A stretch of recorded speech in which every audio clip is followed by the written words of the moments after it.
Hi everyone, and welcome to one of my 4 summer staycation hair tutorials. As you know, it's COVID. We've either cancelled our holidays abroad or we've resigned ourselves to the fact that we're staying at home and travelling within our own countries. So what I've done is created 4 different hairstyles that are really quick and easy for you to do and make you feel like you're still on holiday, and throw on that sort of fake tan and away you go.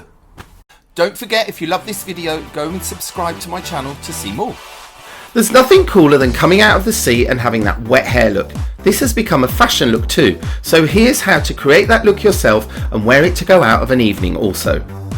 First, blow dry all your hair away from your face without a parting.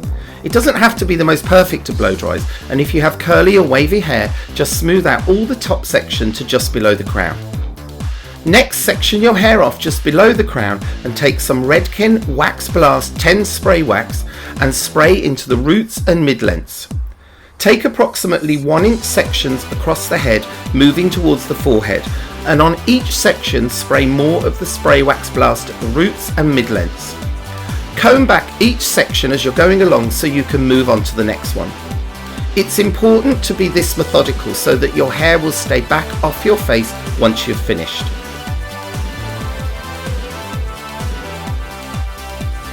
Now take some Biolage Exquisite Oil and run it through the ends with your hands. Then for extra shine, finish off with some L'Oreal Techniart Ring Light. Use a wide tooth comb to comb your hair back. The lines from the comb look really effective as the finished look. And there you have the summer wet hair slick back look. Gorgeous. Thanks for watching, and remember to press that little subscribe button if you want to see more of my gorgeous hair tutorials.